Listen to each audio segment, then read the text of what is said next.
Hi everybody, foXnoMad here, and today I want to help you travel smarter by showing you what a $75 a night hotel room looks like in Paramaribo, Suriname.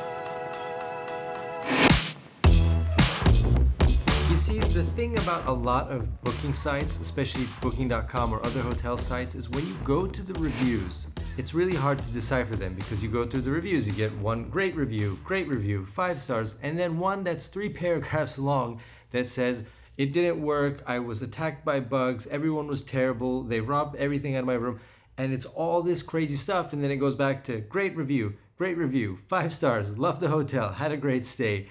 So how do you decipher it all? It can be really difficult. So today I want to show you a hotel room in Paramaribo, Suriname, which costs $75 a night.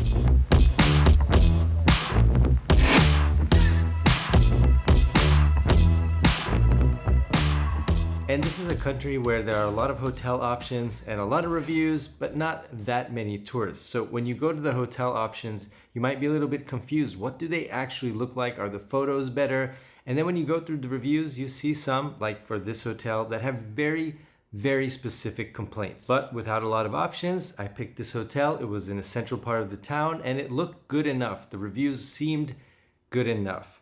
And well, a lot of what I found on booking.com was absolutely wrong. Let's start off with the first example, the beds. Now, they said they were box springs with some foam on top, which turned out to be true. You've got your box spring here, and on top of it, this little foam kind of cushion there. And then your sheets, which all were very clean, and people said they just were super uncomfortable, and it was really not easy to sleep on these. They weren't the best beds, they weren't amazing, but they were comfortable enough to sleep on. Obviously that's subjective, that can vary, and people have the right to put that in the review, but the way people write that in those reviews, especially on booking sites and hotel sites, is that it's like the worst experience ever. Like they didn't get any sleep, they came out of here and their back was hurting, their knees, everything was hurting. And when you come down to the reality of it, it wasn't that bad. And the same thing goes for the curtains. People were saying the room wasn't going to be very clean, that they found their rooms dirty, and that most of the dirt and dust was swept behind here, behind the curtains. And yeah, there's a little bit of dust there, but it wasn't very dirty at all. The room was actually pretty clean, so I was impressed by that. Maybe I was expecting something that was going to be a lot worse because of the reviews, but when I ended up getting in here, it was actually good. It was actually clean. But when you have a bad experience, or when something just catches you in the wrong way, you tend to write it way worse, right? You tend to focus on that. And the reason I say that is, think about the last time you actually left a good review.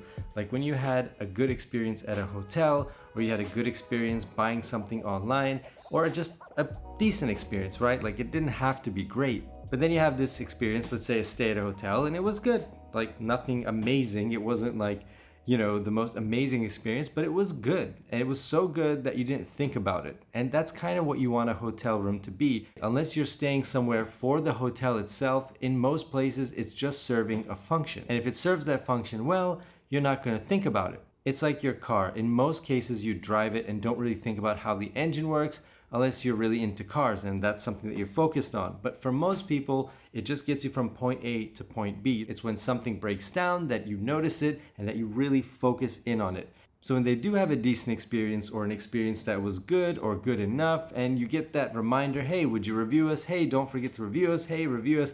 And you're like, I don't have time for this. I don't care about this. My experience was fine. It was good. It was okay. It was in a nice location, right? It's like hard to compel your brain to spit out words, to be creative with that kind of stuff, because you don't really care.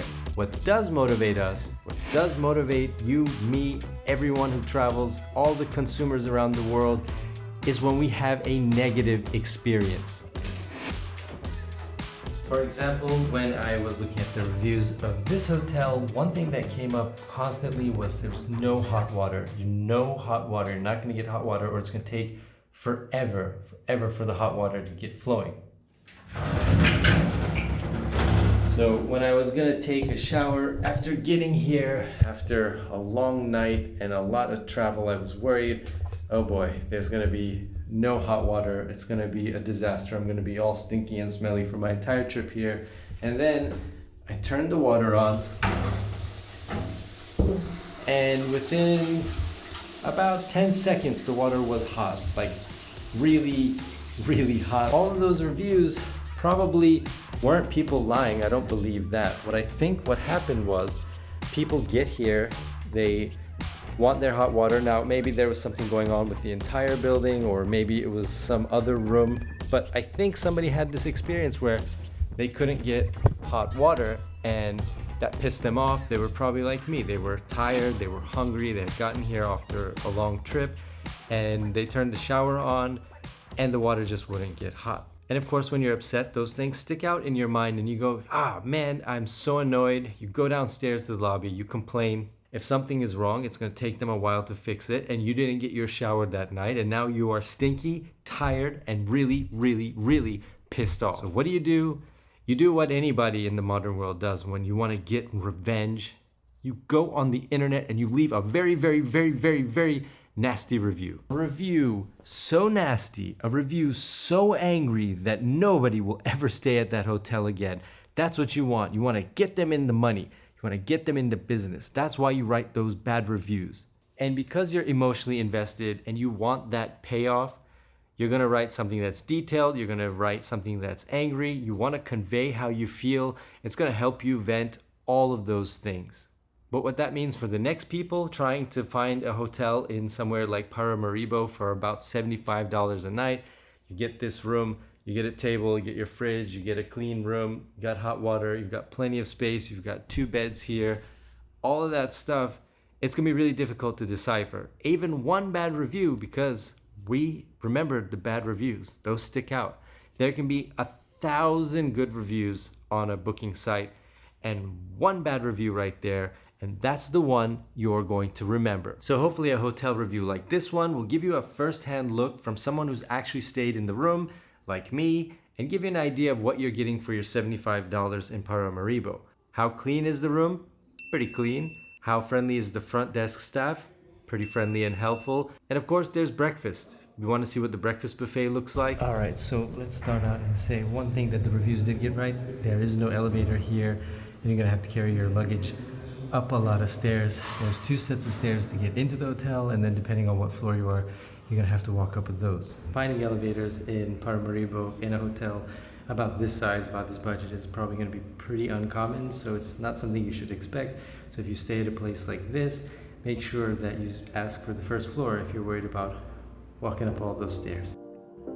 So here we are, it's the morning and it's time for breakfast at the Hotel Palacio. One last thing to show you.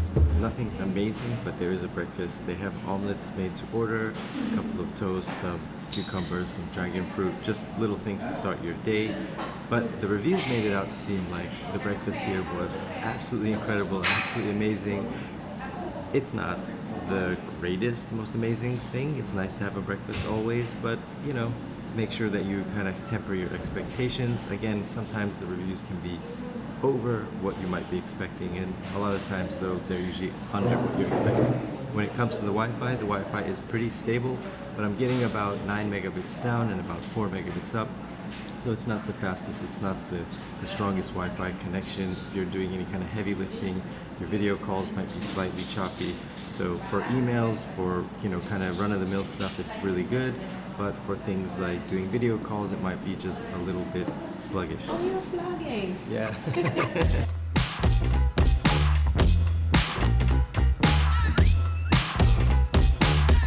So there you have it. There's a look inside the Hotel Palacio, which overall I think is a very comfortable stay. The location is absolutely amazing. It is so close, so walkable to so many different sites and places that you're going to want to eat and see in this city. And for $75 a night, considering that it's in Paramaribo, it's a pretty good deal. Hopefully this video helps you get an idea of what it's like to stay here and some ideas for accommodation in Paramaribo, and also a comparison of what the reviews say and what you get and when you actually show up to a place. Hope you enjoyed this video. If you did, give it a like and make sure you hit the subscribe button down below. If you have any questions, let me know in the comments, and I'll see you in the next one.